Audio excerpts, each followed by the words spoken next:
Hello friends, आज हम आप लोगों के समक्ष एक ऐसा औषधीय योग प्रस्तुत करने जा रहे हैं जिसका सीधा प्रभाव आपके धातु रोग पर पड़ेगा। धातु रोग पूर्णतः निर्मूल हो जाएगा अगर आप इसका नियमित सेवन करेंगे। हाँ, आप जैसा कि जानते हैं, शुक्र क्षीणता, शुक्र की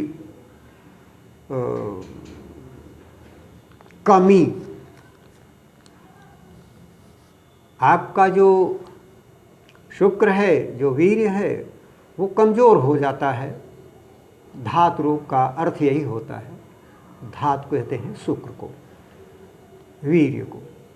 तो धातु क्षीणता जो है वो बहुत गलत बीमारी है। बहुत ही शरीर को इतना दुबला पतला बना देती है कि लोगों से चला फिरा तक नहीं जाता। वैसे बीमारी कोई भी हर बीमारी कष्टदायक होती है, लेकिन यह है कि ये कुछ विशेष कष्टदायक होती है। आज हम इसके उपचार के बारे में आपको बताएंगे। तो इसके लिए हम एक चूर्ण का प्रयोग आज आप लोगों को बताएंगे। उस चूर्ण के प्रयोग से आप पूर्णतः स्वस्थ हो जाएंगे और ये बीमारी पूर्ण रूप से जाती रहेगी। तो इसे हम जिस चूर्ण के बारे में आज आप लोगों को हम बताने जा रहे हैं, जिस पौष्टिक चूर्ण के बारे में बताने जा रहे हैं, उसे हम अश्वगंधादि चूर्ण के नाम से जानते हैं। शास्त्रों में अश्वगंधादि चूर्ण के नाम से वर्णित है। लेकिन अब हम वीडियो इसलिए डाल रहे हैं कि आप लोग मार्केट से बना बनाया चूर्ण ना खरीदें, रेडीमेड चूर्ण ना खरीदें, उसका कोई भरोसा नहीं होता।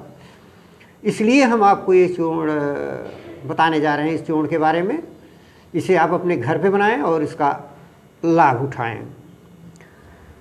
तो अब हम चलते हैं इसके घटक की तरफ। अश्वगंधादि चूर्ण में कौन से घटक पड़ते हैं, हम इसके बारे में आपको बताएंगे। तो इसमें प्रथम घटक जो होता है, ये होता है अश्वगंधा।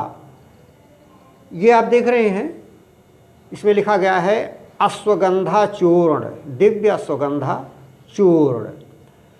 तो हम आपको दिखाने के लिए ये चूर्ण लेके आए हैं, देख रहे हैं। ये हम रेडीमेड चूर्ण खरीद लिए हैं ताकि आपको थोड़ा सा दिख जाए।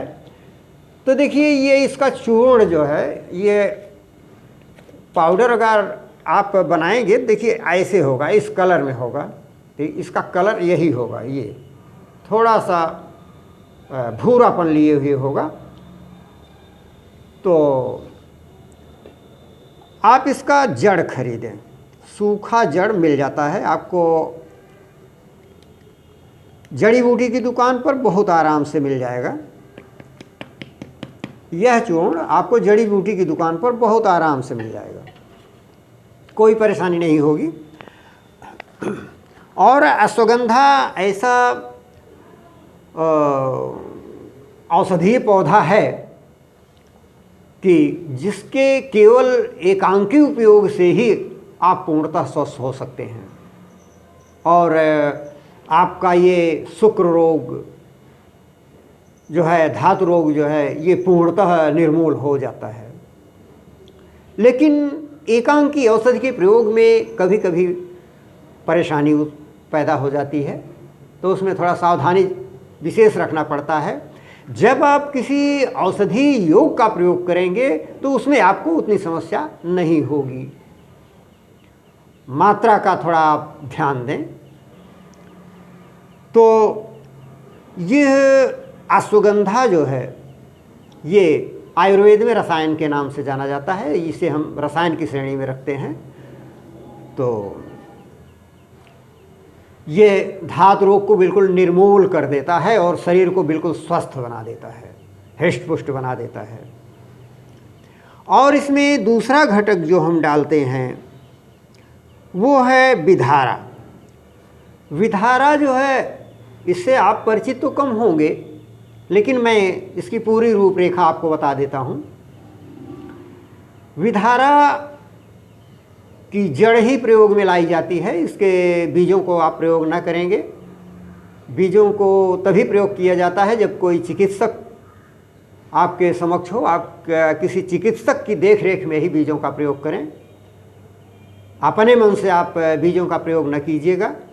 हाँ, इसके जड़ का प्रयोग आप कर सकते हैं। तो इसके गुणों की चर्चा मैं आपके समक्ष कुछ कर दूं, ताकि आपको पता लग जाए कि ये कैसा पौधा है, इसका गुण क्या है, इसके बारे में आप थोड़ा जान लें। तो ये रसायन की श्रेणी में आता है, विधारा रसायन की श्रेणी में आता है। लोगों का मानना है कि कई जगह इसका उल्लेख भी हमें मिला है कि अगर इसके पत्ते में कटे हुए मांस को रख दिया जाए और 5-6 घंटे बाद इसको निकाला जाए तो फिर आपको वो सारा मांस एक में जुड़ा हुआ मिलेगा। इतना गुणकारी पौधा ये होता है, इतना गुणकारी ये औषधीय पौधा है। और इसके पौधे में इतनी वृद्धि होती है, इतना तेज फैलता है कि अगर कितना भी विशालकाय वृक्ष क्यों न हो, उसके नीचे अगर ये पौधा लगा दिया जाए और उस पर चढ़ा दिया जाए तो कुछ ही दिनों में वो पूरे वृक्ष को ढक लेता है। वहाँ आपको खाली कुछ भी दिखेगा नहीं, इतनी तेज इसमें वृद्धि होती है। तो जितनी तेज इसमें वृद्धि होती है उतना ही तेज इसका काम भी है। ये बहुत शक्तिशाली पौधा है। इसका सेवन आप करेंगे तो आपके शरीर को बिल्कुल निर्दोष बना देता है, और जितना ही ये हरा भरा होता है उतना ही हरा भरा आपके शरीर को बना देता है। हाँ, इसकी पहचान आप जान लें। इसका फूल बेहया के फूल के, बेहया बेशरम जो आप देखते हैं प्रायः झाड़ी के रूप में तालाबों के किनारे आपको प्रायः मिलेगा, नम जगह पर। इसका तना कहीं भी आप तोड़ के फेंक दीजिए, पकड़ लेता है, इसमें पत्ती निकल आती है। तो इसका फूल आप देखे होंगे, बेहया का फूल लंबा सा थोड़ा होता है और वो धतूरे के फूल जैसा होता है। तो पूरा फूल तो सफ़ेद होता है, बीच में थोड़ा नीलिमा लिए हुए रहता है आगे की तरफ। तो सेम इसी प्रकार आपको विधारा का भी पुष्प मिलेगा, वो भी इसी तरह सेम इसी तरह होगा। हाँ, विधारा की कई प्रजातियां होती हैं, 2-3 प्रजातियां तो हम देखे हैं। एक प्रजाति का फूल जो है वो थोड़ा बैंगनी कलर का होता है, एक का डार्क रेड कलर का होता है, गाढ़ा लाल रंग में, और एक होता है गुलाबी कलर का, हल्का गुलाबी, बहुत ज़्यादा गाढ़ा नहीं होता है। तो इस तरह इसकी कई प्रजातियां हैं।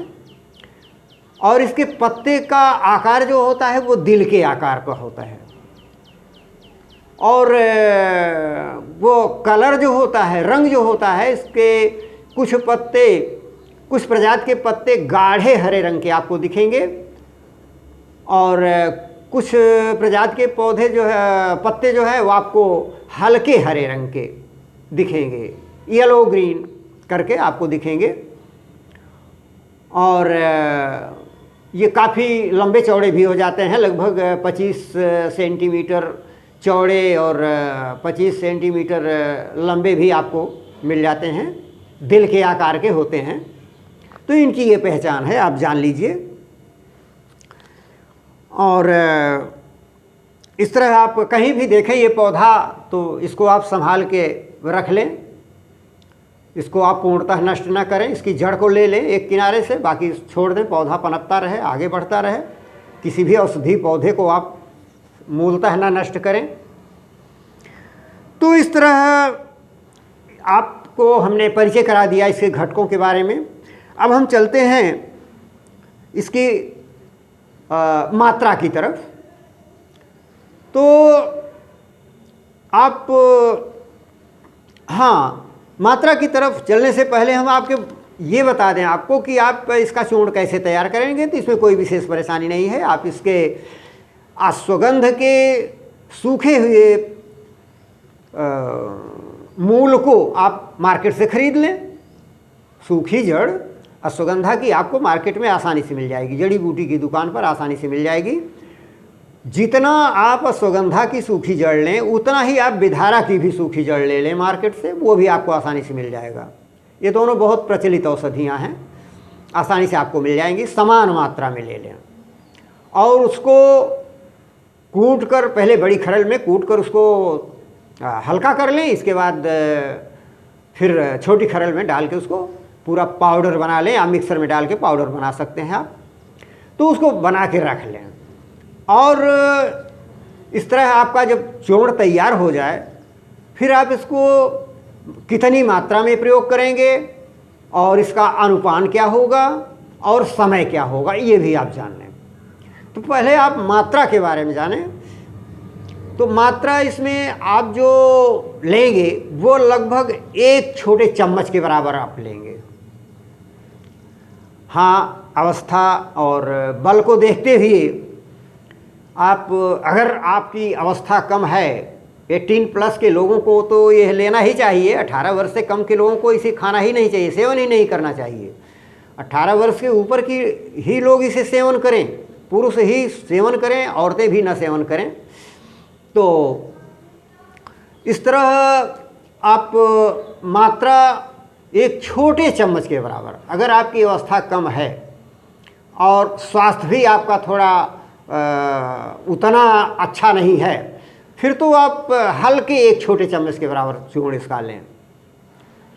और अगर आपका स्वास्थ्य अच्छा है और 70 kg से आपका अधिक वेट है, फिर आप 1 चम्मच, पूरा फुल चम्मच आप ले सकते हैं। इसमें कोई आपको प्रॉब्लम नहीं होगी, इसका दुष्प्रभाव कोई नहीं होगा आपके ऊपर। हाँ, आप किसके साथ लेंगे अनुपान आप जान लें। तो यह चूर्ण जो आप सेवन करेंगे, इसका 1 चम्मच चूर्ण सुबह आप खाली पेट तो न लें, हल्का सुबह से नाश्ता ले लें। इसके बाद आप इसका 1 चम्मच चूर्ण हल्के गुनगुने गर्म दूध के साथ, अथवा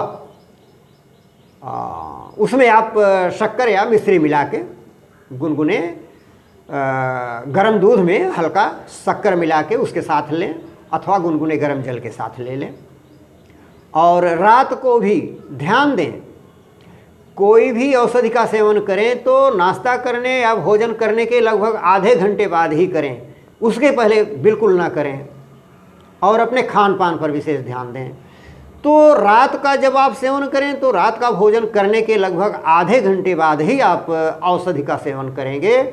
और वही जो अनुपान मैं बताया हूँ, गुनगुने गर्म दूध में थोड़ा मिश्री मिला के या शक्कर मिला के आप ले सकते हैं, अथवा गुनगुने गर्म जल के साथ भी ले सकते हैं। तो इस तरह आप ये जान लिए कि आपको कैसे लेना है। अब इसके उपयोग के बारे में हम आपको बताते हैं कि इसकी उपयोगिता क्या है। तो इस चूर्ण का अगर आप नियमित सेवन करते हैं तो ये आपके धातु विकार को, अर्थात वीर्य विकार को पूर्ण रूपेण से नष्ट कर देता है। और इसका नियमित सेवन अगर आप करें तो जैसे शुक्र क्षय, जो शुक्र आपका, जो वीर्य आपका नष्ट हो जाता है, चल नहीं पाता है ढंग से, उसमें वृद्धि नहीं हो पाती है, वो आपका दूर हो जाएगा। धातु का पतला होना, वो भी आपका नियमित हो जाएगा, वो भी बिल्कुल शुद्ध हो जाएगा, अपने वास्तविक स्थिति में आ जाएगा। और वीर्य की शिथिलता, शीघ्र पतन, जिसे आप स्वप्न दोष कहते हैं, आदि विभिन्न शुक्र संबंधी बीमारियां इससे पूर्णतः निर्मूल हो जाएंगी। इसका आपको पूर्ण लाभ मिलेगा। और इससे हृदय की धड़कन भी आपकी दूर हो जाएगी। ये बहुत उत्तम लाभकारी पौधा चूर्ण मैं आपको बताया हूँ, जो कि ये धातु पौष्टिक चूर्ण है। इसका आप नियमित सेवन करें और जैसे मैं बताया हूँ वैसे ही आप सेवन करें, इसका लाभ उठाएं और अपने सहयोगियों में भी इसको शेयर करें ताकि वे लोग भी इसका लाभ उठाएं। और अगर आप पहली बार देख रहे हैं तो आप इसको सब्सक्राइब भी अवश्य करें। धन्यवाद।